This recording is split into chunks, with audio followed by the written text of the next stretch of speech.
குருவை சரணம் குருவை சரணம். ஸ்ரீ பழனிமலை போகசுந்தரை போற்றி வணங்கி, என் இஷ்டதெய்வமான சீலக்காரியம்மனை போற்றி வணங்கி, நமது நேயர்கள் அனைவருக்கும் எனது இனிய வணக்கத்தை தெரிவித்துக் கொள்கிறேன். தற்போது நாம் பார்க்க போற தலைப்பு என்னன்னு பார்த்தீங்கன்னா, ஜூன் மாத பலன்களை பற்றி பார்க்க போறோம். 2024ஆம் ஆண்டு ஜூன் மாதம் 12 ராசி நேயர்களுக்கும் எவ்வாறு இருக்க போகிறது என்பதை பற்றி பார்க்க போறோம். அதாவது கடந்த மே மாசம்தான் குரு பகவான் மேச ராசியிலிருந்து ரிஷப ராசிக்குள்ள நுழைஞ்சிருக்காரு. ஸோ ரிஷப ராசிக்குள்ள நுழைஞ்சனே ஏகப்பட்ட மாற்றங்கள், ஏகப்பட்ட செயல்பாடுகள் உங்களுடைய வாழ்க்கையில நடந்திருக்கும். இப்போ என்ன பார்க்க போறோம்னா, மாத பலன்களை பற்றி பார்க்க போறோம். மாத பலன்களை பார்க்கணும்னா ஃபர்ஸ்ட் கிரக நிலைகள் எங்கிட்ட இருக்காங்க, நவ கிரகங்கள் எந்தெந்த ராசியில வந்திருக்காங்க அப்படிங்கிற சூழ்நிலையை வச்சுதான் நம்ம என்ன பண்ணுவோம், மாத பலன்களை எடுப்போம். ஸோ அப்படி பார்க்கும்போது மேச ராசியில் செவ்வாய் பகவான் அமர்ந்திருக்கிறார். மேச ராசியில செவ்வாய் பகவான் அமர்ந்திருக்கிறார். ரிஷப ராசியில பார்த்தீங்கன்னா சூரிய பகவான், சுக்கிர பகவான், புதன் பகவான், குரு பகவான், 4 கிரகங்கள். அதாவது ஜூன் மாதத்துல ஆரம்பத்துல ஒரு மேச ராசியில மட்டுமே 4 கிரகங்கள் வந்திருக்கிறது. ஜூன் மாதம் 13ஆம் தேதிக்கு மேல், ஜூன் மாதம் 13ஆம் தேதிக்கு மேல சுக்கிர பகவான் ரிஷபராசிலிருந்து மிதுன ராசிக்குள்ள நுழைஞ்சிருவாரு. அதே போல பாத்தீங்கன்னா புதன் பகவான் 12ஆம் தேதியே ரிஷபராசிலிருந்து மிதுன ராசிக்குள்ள போயிடாரு.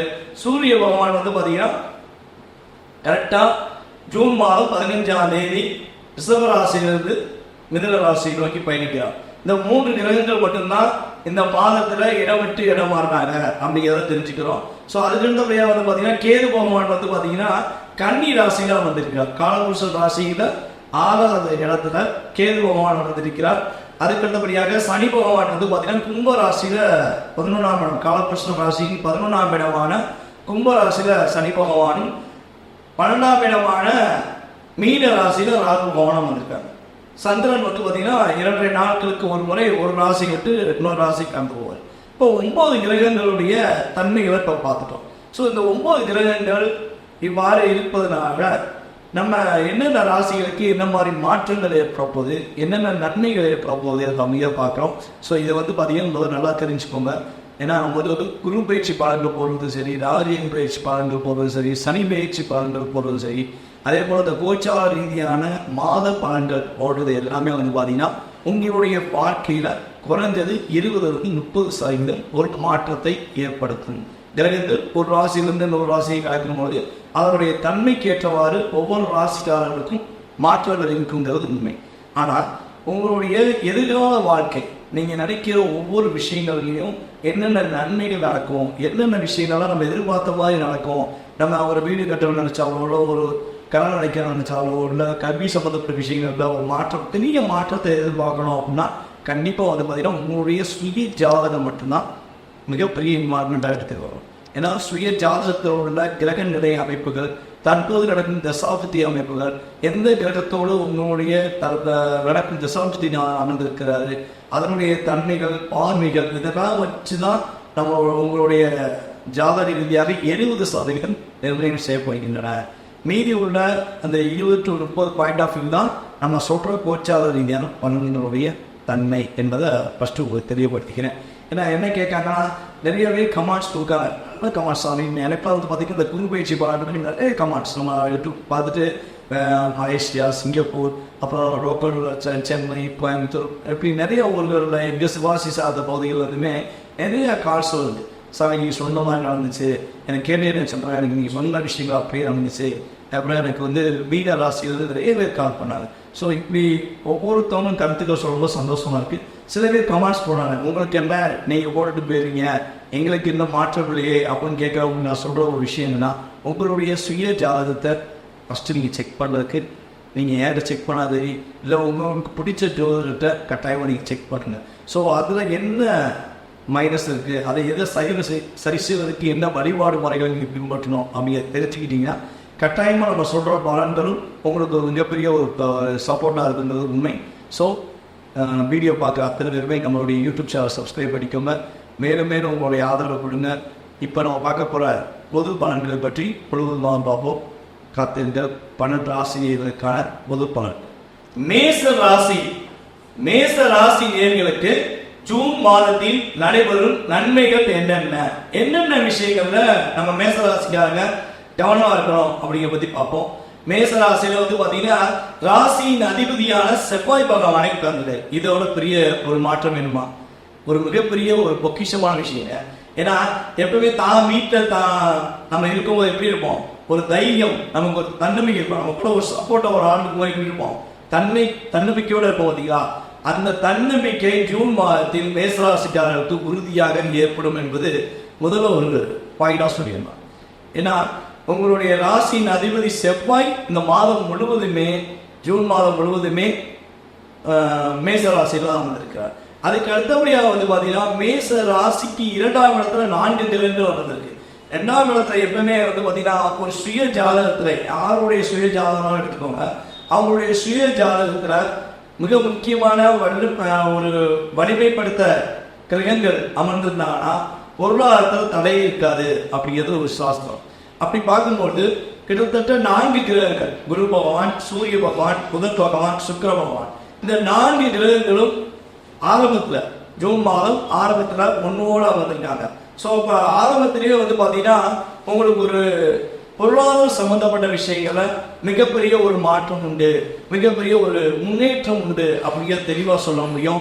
ஸோ 15ஆம் தேதி வரையும் நீங்க எடுக்கிற முயற்சிகள், அதாவது நீங்க ஆரம்பத்துல ஜூன் மாதம் 1ஆம் தேதியிலிருந்து 15ஆம் தேதி வரையும் நீங்க எடுக்கிற ஒவ்வொரு முயற்சிகளுக்கும் தடைகள் இல்லாமல் வெற்றி கொடுப்பதற்கான வாய்ப்புகளை கிரகங்கள் உங்களுக்கு அழுதி கொடுக்கின்றன.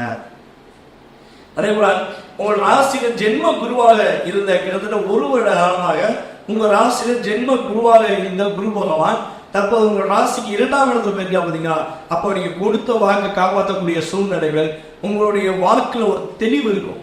அதாவது பேசும்போதே நம்ம என்ன பண்ணுவோம்னா, பேசலாம் இல்லை பேசுறதுனால இது பிரச்சனை வருமோ, நமக்கு ஏதாவது பாதிப்பு வருமோ அவங்க சிந்தனையாக நிறைய பேர் கடந்த 1 வருட காலமாக மேசராசிக்காக யோசிச்சுட்டே இருப்பாங்க. நம்ம கொடுத்துட்டோமோ அதை வாக்கு காப்பாற்றோம்னா நம்ம கெட்ட பேராக போயிருமே, நமக்கு இப்போ வரையும் நம்ம கரெக்டாக சொல்ல காப்பாற்றிருக்கோம், என்ன பிரச்சனைனாலும் நம்ம ஃபேஸ் பண்ணுறதுக்கு நம்ம தைரியம் இருக்கும். ஆனால் இப்போ நம்ம கொஞ்சம் கஷ்டமாக இருக்கேன்னு கடந்த 1 வருட காலம், கடந்த மே மாதத்துக்கு முன்னாடி வரையும் ஸோ இந்த தாட்டில் நீங்கள் இருந்திருக்கலாம். அந்த நிலையை மாற்றி அமைக்க குருபவான் ஒரு 2ஆம் இடத்துல அமர்ந்திருப்பது மிகப்பெரிய உங்களுக்கு மாற்றத்தை கொடுக்கக்கூடிய காலமாக இந்த ஜூன் மாதம் உறுதியாக இருக்கும் என்று குறிப்பிடுகிறேன். அதேபோல சுக்கிரனும் புதன் பகவானும் உங்கள் ராசி ஒரு கிட்டத்தட்ட ஒரு ஸ்டார்டிங்ல உங்களுடைய 2ஆம் இடத்துல அமர்ந்திருப்பது, 2ஆம் இடத்து அதிபதியே 2ஆம் இடத்துல அமர்ந்திருக்கிறது மிகப்பெரிய உங்களுக்கு ஒரு பாக்கியம். 3க்குரிய அதிபதியும் 2ஆம் இடத்துல அமர்ந்திருக்கார். அப்ப நீங்க எடுக்கிற முயற்சிகளில ஒரு தடைகள் இல்லாம வெற்றி காண்பீர்கள். பொருளாதாரத்துல கொடுத்த காசை வாங்க முடியல, ஐயோ கொடுத்த காசு வர மாட்டீங்க, நம்ம எப்படித்தான் இந்த ரூபா வாங்குவோம் அப்படின்னு நினைச்சிட்டு இருக்கோங்க. இந்த குறிப்பிட்ட 15ஆம் தேதிக்குள்ள உங்களுடைய ஃபுல் முயற்சி எடுத்தீங்கன்னா உங்களுடைய கொடுத்த காசு உங்களுக்கு திரும்ப வருகிறது. அதே போல குடும்பத்துல ஒரு ஒற்றுமை, கணவனை சம்பந்தப்பட்ட விஷயங்கள்ல கருத்து வேறுபாடு இருக்கலாம், இல்லை உங்கள் குடும்பத்தில் யாருக்கா உங்களுக்கும் உங்களுடைய குடும்பத்தோட அம்மா அப்பாக்குள்ள சில கருத்து வேறுபாடுகள் ஏற்பட்டுலாம். ஸோ இந்த கருத்து வேறுபாடு விலகி உங்களுடைய குடும்பத்தில் ஒரு ஒற்றுமையும் மகிழ்ச்சியும் உறுதியாக மேலோங்கும். நீங்கள் 12ஆம் தேதிக்கு மேலே தான் சில விஷயங்கள்லாம் நிதானமாக இருக்கிறோம். ஸோ அதில் எந்த நிதானமாக இருக்க வேண்டிய விஷயங்களை கட்டாயமாக தனிப்பட்ட சொல்கிறேன். நீங்கள் கண்டிப்பாக இந்த 15ஆம் தேதிக்குள்ள மிகவும் மகிழ்ச்சியாக சிறப்பாக ஒரு பொருளாதாரங்களையும் சரி, ஒரு செயல்பாடுகளையும் சரி, ஒரு நல்ல மாற்றத்தை பெறுவீர்கள் என்பது உண்மை. அதே போல கடன் பிரச்சனை, இது பார்த்தீங்கன்னா எல்லாருக்குமே இருக்கு. கடன் இல்லாதவங்க அப்படிங்கிறது பார்த்தீங்கன்னா நம்ம டோட்டல் இந்தியாவிலையும் சரி, நம்ம தமிழ்நாட்டில் இருந்தாலும் சரி ஒரு 15% இருப்பாங்கிறதே சொல்ல முடியாது. ஆனால் எல்லாருக்கும் அவங்களுடைய சத்துக்கு தக்கன, அவங்களுடைய வேலை பண்டு பிசினஸ் தக்கன ஒரு கடன் இருக்கும், இல்லைன்னு சொல்ல முடியாது. ஆனால் அந்த கடனுடைய தன்மையை வச்சு நம்மளோட வாழ்க்கையில ஒரு மிகப்பெரிய ஒரு குழப்பமோ அல்லது தேவையில்லாத ஒரு பிரச்சனைக்கோ தேவையில்லாத ஒரு டிஸ்டர்பன்ஸ் இருக்கு அப்படின்னா அது ஒரு கிட்டத்தட்ட ஒரு 40% மக்களுக்கு இருக்கதான் செய்யும். ஏன்னா அளவுக்கு மீறி நம்ம கடன் வாங்கிடும். நம்மளுடைய இப்போ ஒரு 50,000 பொருளாதாரம் வருது வச்சுக்கோங்களேன், நம்ம வாங்குற அமௌண்ட் கெட்டுற அமௌண்ட் கரெக்டான தொகையாக இருந்தால் என்ன பண்ணுவோம், நம்ம கட்டிடுவோம். ஒரு 20,000 ரூபாய் கட்டினா 30,000 சேமிப்பு வச்சுட்டு 20,000 கட்டிடுவோம் வச்சுக்கோங்க. நம்ம வாங்கினதே 50,000 செலவுக்கு ரூபாய் குழந்தை கடன் மேலே கடன் வாங்குறவங்க பார்த்தீங்கன்னா நம்ம அதிகமாக ஆசைகள், அந்த ஆசைகள் மூலமாக கடன் வாங்கிடும். ஸோ இந்த தன்மையை குறைப்பதற்கான வழிமுறைகள் இந்த கிரகங்கள் உங்களுக்கு ஏற்படுத்தி கொடுக்கும். கடன் பிரச்சனையிலிருந்து நீங்கள் வெளிவருவதனால இப்போ படிப்படியாக இந்த வருடம் கிட்டத்தட்ட பார்த்தீங்கன்னா மேச ராசிக்கு பார்த்தீங்கன்னா இந்த ஒரு வருடத்தினுள்ள கட்டாயமாக கடன் பிரச்சனையிலிருந்து மிகப்பெரிய ஒரு தாக்கம் குறைய போகுங்க. ஸோ அதே போல் பார்த்தீங்கன்னா வேலையில் ஒரு நல்ல முன்னேற்றம் இருக்கும். உங்களுடைய வேலை சம்பந்தப்பட்ட விஷயங்களில் நீங்கள் ஒரு நல்ல மாற்றத்தை அடைவீர்கள். அதே போல் நீங்கள் எடுக்கிற ஒரு தொழிலாக இருந்தாலும் சரி, அதுலேயுமே பார்த்தீங்கன்னா உங்களுக்கு பொருளாதாரத்தில் நல்ல ஒரு முன்னேற்றம் இருக்கும். இங்கே மிக முக்கியமான விஷயம் சொன்னால் புதிய தொழில் தொடர்ந்து முயற்சி எடுக்கிறவங்களுக்கு இந்த ஜூன் மாதம் மிகப்பெரிய ஒரு முன்னேற்றமான ஒரு காலமாக தான் வரும். பார்ட்னர்ஷிப்பில் மட்டும் தொழில் தொடர்வதை முற்றிலும் தவிர்க்க வேண்டும். அட்லீஸ்ட் பார்ட்னர்ஷிப் பண்ணிக்கிருக்கீங்க, ஸோ அதை இன்னும் கொஞ்சம் இன்க்ரீஸ் பண்ண போகிறீங்க அப்படின்னா யாராவது ஒருத்தவங்களுக்காக தசாபுத்தி சிறப்பாக இருக்கும். இப்போ பார்ட்னர்ஷிப் 2 பேர் இருப்பாங்க சரிங்களா, அதில் உங்களுடைய பார்ட்னருக்கோ அல்லது உங்களுக்கோ தசாபுத்தி ரீதியாக சிறப்பான தன்மைகள் ஓடுது அப்படின்னா கண்டிப்பாக நீங்கள் என்ன பண்ணலாம், பார்ட்னர்ஷிப் தொடங்கலாம் அப்படிங்கிறது தெரிஞ்சுக்க. ஸோ அதே போல் கல்வி மாணவர்கள் இப்போ பார்த்தீங்கன்னா அந்த ஜூன் மாதம் தான் நிறைய பேர் எந்த கல்வியில் எந்த ஸ்கூலில் சேர்க்கலாம், எந்த காலேஜில் சேர்க்கலாம், நம்ம குழந்தைய என்ன படிப்புக்கு படிக்க வைக்கலாம் அப்படிங்கிற சிந்தனையில் இருப்பீங்க. ஸோ நீங்கள் எடுக்கிற முடிவுகளுக்கு தடைகள் இல்லாமல் நிதானமாக கொண்டு செல்லக்கூடிய காலகட்டம் இந்த காலகட்டம். ஸோ நீங்கள் பார்த்தீங்கன்னா நிறைய ஐடியாஸ் கேட்காம உங்களுடைய மனம், அதாவது மேசராசிக்காங்க உங்களுடைய மனதை என்ன சொல்கிறதோ, உங்களுடைய குழந்தை எந்த கல்வியில் படிக்க காலேஜில் படிக்கணும் அல்லது எந்த ஸ்கூலில் படிக்கிறது போகிறாங்களோ அதை நீங்கள் ஒரு தடவை செக் பண்ணிட்டு கட்டாயமாக சேர்த்துடலாம். ஏன்னா அந்த வட்டம் எடுக்கிற முடிவு உங்களுக்கு கண்டிப்பாக ஒரு சாதகமான சூழ்நிலையை உருவாக்கும். கல்வியில் ஒரு மிகப்பெரிய ஒரு மாற்றத்தை கொடுக்கக்கூடிய காலகட்டமாக மேசராசிக்காரர்களுக்கு இருக்க போகிறது.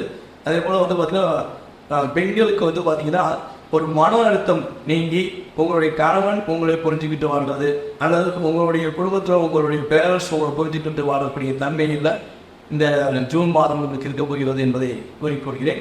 நீங்கள் கவனமாக இருக்க வேண்டிய விஷயம் அப்படின்னு பார்த்தீங்கன்னா தூக்கத்துக்கு ரொம்ப கவனம் செலுத்தணும். கொஞ்சம் ரொம்ப லேட்டாக தூங்கி வருங்களா, நைட்டு ஒரு 12 மணி வரையும் 12 மணி வரையும் ஆன்லைன் இருந்துக்கிட்டு இல்லை தேவையில்லாத ஒரு செயல்பாடுகள் செஞ்சுக்கிட்டு இப்படிலாம் இல்லாமல் மேசராசிக்காக முடிஞ்சளவு இந்த ஜூன் மாதத்தில் வேகமாக தூங்கினா ஒரு நிம்மதியான ஒரு மனநிலை உறுதியாக உருவாகும். அதேபோல் வீண் அலைச்சல்கள் உங்களுடைய வேலை நிமித்தமான செயல்பாடுகளுக்கு நீங்கள் கொஞ்சம் நிதானமாக யோசித்து பர்ஃபெக்டாக பண்ணியிருப்பீங்க. மற்றவங்க விஷயத்தில் நீங்கள் தலையிட போது கொஞ்சம் கவனமாக இருக்கணும். யாரோட பிரச்சனைக்கு நீங்கள் வாரண்டியாக போய் மாட்டிக்கக்கூடாது. ஏன்னா அவங்களுடைய பிரச்சனை சம்மந்தப்பட்ட விஷயங்கள் உங்களை அதிகமாக தாக்கம் ஏற்படுத்தும். ஸோ அதனால் அவங்க பிரச்சனை அவங்க பார்த்துக்குவாங்க, உங்கள் வேலையை நீங்கள் பார்க்கணும். அப்படிங்கிற ஒரு தன்மையில் இருந்தீங்கன்னா கட்டாயம் உங்களுக்கு பாதிப்பு கிடையாதுங்கிறது சொல்கிறேன். ஸோ அதுக்கு உங்களுடைய தாயார் உடல் ஆரோக்கியம் சம்மந்தப்பட்ட விஷயங்கள் சின்ன சின்ன விஷயங்கள் ஏதாவது சின்ன சின்ன பாதிப்புகள் இருந்துச்சுன்னா அதுக்கு சரியான ஒரு மருத்துவரை நாடுங்க. மன அழுத்தங்கள் சின்ன விஷயங்கள் ஏற்பட்டிருக்கான வாய்ப்பு உண்டு. அவங்கள உட்கார்ந்து பேசி அந்த மன அழுத்தம் நீங்கிறதுக்கு உங்களுடைய சப்போர்ட் கொடுத்தீங்கன்னா கட்டாயமாக மன அழுத்தம் இல்லாமல் தாயாருடைய மனநிலையும் சிறப்பாக இருக்கும் என்பதை சொல்கிறேன். ஆரோக்கியம் சம்மந்தப்பட்ட விஷயங்களும் உணவுக்கு மிக முக்கியத்துவம் கொடுங்க. முடிஞ்ச அளவு உங்களுடைய வீட்டில் சமைக்கிற சாப்பாடு இந்த மாதத்தில் நீங்கள் பர்ஃபெக்டாக இருந்துக்கிட்டிங்கன்னா உங்களுக்கு உடல் ஆகியது எந்த பிரச்சனையுமே வராது. இதெல்லாம் நீங்கள் கரெக்டாக கடைபிடிச்சிங்கன்னா மிகப்பெரிய மாற்றம் மிகப்பெரிய முன்னேற்றம் மேசராசிக்காரர்களுக்கு உறுதியாக இந்த காலகட்டம் ஜூன் மாதம் ஒரு ஏற்றமான பொருளாதார நிலையில் ஒரு மிகப்பெரிய முன்னேற்றத்தை கொடுக்கக்கூடிய காலமாக இருக்கப் போகிறது என்று பார்க்குறோம். இந்த ஜூன் மாதத்தில் மேசராசிக்காரர்களுக்கு சந்திராஷ்டமம் அப்படின்னு சொல்லுவோம். இந்த சந்திராஷ்டமம் பார்த்தீங்கன்னா ஒவ்வொரு ராசிக்காரர்களுக்குமே ஒவ்வொரு மாதமும் குறிப்பிட்ட ஒரு 2 நாட்கள் இருக்கும் என்பது கணக்கு. ஸோ அப்படி 2 நாட்கள் அப்படி பார்க்கும்போது உங்களுக்கு மேசராசிக்காரர்களுக்கு 20ஆம் தேதி மதியத்துக்கு மேலே உங்களுக்கு சந்திராஷ்டமம் ஸ்டார்ட் ஆகுது. கிட்டத்தட்ட பார்த்தீங்கன்னா 21, 22 வரையும் உங்களுக்கு சந்திராஷ்டமம் இருக்கிறது. அதற்கு பிறகு உங்களுக்கு சந்திராஷ்டமம் உறுதியாக கிடையாது. இந்த குறிப்பிட்ட காலம் அந்த 2 நாட்களில் நீங்கள் கொஞ்சம் எந்த விஷயத்துக்கு கொஞ்சம் நிதானமாக முடிவெடுங்க. அவசரப்பட வேண்டாம். யாராச்சும் கூட எதையாச்சும் செய்ய உனக்கு நல்ல மாற்றம் வரும், நீ அதில் முதலீடு செய்ய, இல்லாட்டி அதில் சொல்ல நாட்டு சீட்டு போதைப் பொருட்கள் சம்மந்தப்பட்ட விஷயங்கள் ஏதோ ஒரு விஷயத்தில் உங்களை டைவெர்ட் பண்ண நினைச்சாலும் நீங்கள் டைவெர்ட் ஆகாதீங்க. ஒரு மாய அழைப்புகள் சிக்காமல் உங்களுடைய மனதை கண்ட்ரோல் செய்து நீங்கள் நிதானமாக முடிவெடுத்து செஞ்சால் இந்த சந்திராஷ்டமம் உங்களுக்கு மிகப்பெரிய ஒரு தாக்கத்தை ஏற்படுத்தாது. சரி, சந்திராஷ்டமத்துக்கு சமாளிப்பதற்காக ஒரு வழிபாடு முறைகள் அப்படின்னு பார்த்தீங்கன்னா முடிச்சளவு விநாயகர் கோவில் வழிபாடு செஞ்சு காலையில் எதிர்த்து அந்த 2 நாள் மணிக்குமே மனசார போய் விநாயகரை போய் வழிபாடு செஞ்சு இன்னார் என்னென்று நீங்கள் தான் பொறுப்பேற்றுக்கிறோம், என்னுடைய வாழ்க்கையில் ஒரு மாற்றத்தை போங்க, பிரச்சனை இல்லாத ஒரு வாழ்க்கையை இந்த 2 நாள் கொடுங்க அப்படின்னு சொல்லி மனசார வேண்டிக்கோங்க. உங்களுக்கு மிகப்பெரிய ஒரு முன்னேற்றம் டைம் வந்து இது வந்து 12 ராசிக்காரர்களுமே விநாயகர் வழிபாடு என்பது மிகப்பெரிய சிறப்பு. சந்திராஷ்டிரம் அன்னைக்கு 12 ராசிக்காரர்களுமே விநாயகர் வழிபாடு செய்யலாம். இதில் மேசராசிக்காரர்கள் உறுதியாக செஞ்சாங்கன்னா மிகப்பெரிய பாக்கியம், மிகப்பெரிய ஒரு மன இருந்து வெளியேறுவதற்கான ஒரு வாய்ப்பாக பயன்படுத்திக்கலாம். இந்த மாதத்தில் நீங்கள் வழிபாடு செய்யக்கூடிய ஸ்தலம் வந்து பார்த்தீங்கன்னா பக்கத்தில் இருந்து காலபைரவ வழிபாடு, ஞாயிற்றுக்கிழமை தோறும் காலபைரவ வழிபாடு தொடர்ந்து 4 வாரங்களும் நீங்கள் காலபைரவ வழிபாடு செய்யுங்க. உங்களுடைய வாழ்க்கை மிகப்பெரிய மாற்றமும் மிகப்பெரிய முன்னேற்றமும் உறுதியாக இருக்கும் என கூறிக்கொள்கிறேன். மேலும் உங்களுக்கு ஜாதக ரீதியான கேள்விகள் ஏதேனும் இருக்குது, ஜோதிடம் சம்மந்தப்பட்ட கேள்விகள் ஏதேனும் இருக்குது, வாஸ்து சம்மந்தப்பட்ட கேள்விகள் இருக்குது அப்படின்னா உறுதியாக எனக்கு கீழோட வாட்ஸ்அப் வந்து கான்டெக்ட் பண்ணுங்கள். கட்டணத்தின் அடிப்படையில் முன்பதிவு செய்தவர்களுக்கு மிக துல்லியமாக எதிர்கால பலன்களை புறப்படும் என்று கூறிக்கொள்கிறேன். வாய்ப்பளித்த நோக்கங்கள் அனைவருக்கும், மேலும் மேசராசிரியர்கள் அனைவருக்கும் எனது பரிமாண வணக்கத்தை குறிப்பிடுகிறேன். நான் உங்கள் டி. ஜே. சுந்தரபாண்டி, சிவாசிலிருந்து. நன்றி, வணக்கம்.